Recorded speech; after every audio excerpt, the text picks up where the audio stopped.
Charlie Parsons for Boxing Social in association with William Hill and Empire Fight Store.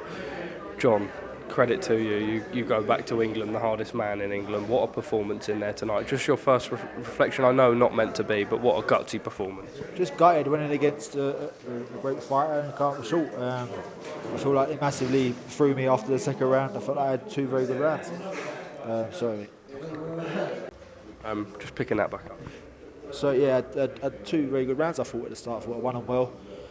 Obviously, lack of concentration last second of the round. I got caught with a big uppercut and the nose went. But yeah, credit to him. He was a great fighter. Really put me out of my game plan after that. And it was hard to get back into it. I felt sorry for myself for a couple of rounds, I suppose, and then got put down and then woken up as such. So it was good to get in there and just really have a go. But listen, I thought the scorecards were a bit wide.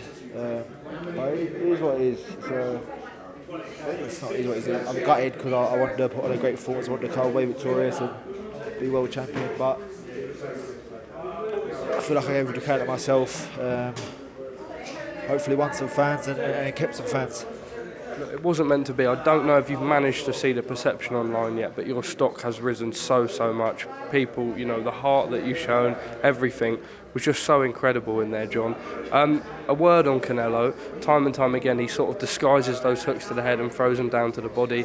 There were times, maybe sort of third, fourth round, it looked like he was really starting to connect. Was there any point where you thought that maybe you just couldn't get through it? No, good body shots, but I didn't ever feel like I was going to go over from them.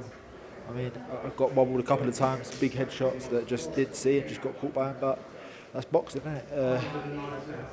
I'm obviously gutted. It's like a dream of mine to fight on this stage in a stadium, and I've come up short, but it's a gutter, but I live to fight another day. I'm still happy, healthy, no longer good looking, but it is what it is.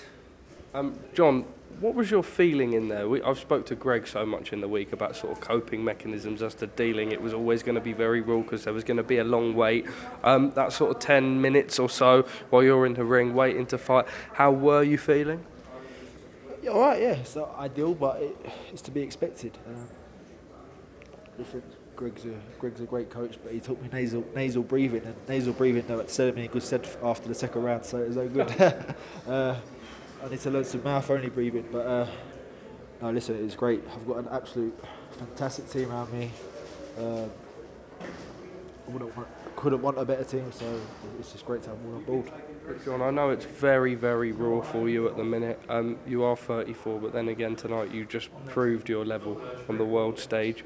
Do you want to continue fighting? There's some great fights out there at 168. You look at the Caleb Plants, the Benavidez, the list just goes on. Happy to stay and keep contending? Yeah, I feel like I am. I'm still. Listen, I obviously broke my nose, but I went down, but I didn't get hurt as such to quit the fight. I carried on, dug deep, and finished the fight stronger. So I like to think I'll obviously spend a bit of time with my family, talk to Tony and the team. But yeah, I mean, I want to continue. Yeah. Eddie, just really quickly, could we pull you in? He's a man who wants to continue fighting, may have to wait a little while with the nose, etc. But can definitely contend and prove tonight that he can hang with the best at 168. 100%, we knew that. Look, Canelo Alvarez is the undisputed super-middleweight world champion, but John will wake up tomorrow with a sore nose, but also saying, do you know what, I learned so much in there, I enjoyed the experience, and I realised I'm better than even I thought I was. And I think, on a platform like that, in a fight like that, there's going to be a lot of offers coming in to fight John Ryder, and there's also going to be the option to fight back in the UK and headline his own cards. So, sit down with Tony, have a good rest, out once more this year, towards the back end of the year. And, he's never actually been that active because we've always been looking for the right spot. Yeah. But, you don't always need to be that active when you're in massive fights. So, I'm very proud of him. I thought it was a great performance. Mexican fans are going to love him. All fans are going to love him because when he was hurt, he bit down on the gum shield and he fought back. And he finished the fight on his feet and actually finished the fight probably as the stronger fighter in terms of his energy and everything. And well done to the lads in the gym again. His conditioning was first class, and that's what gets you through a fight like that. Eddie, top man. John, just a final message to your supporters. You would have also gained a lot of supporters tonight in what was a really incredible performance. Yeah, no, thank you for the support.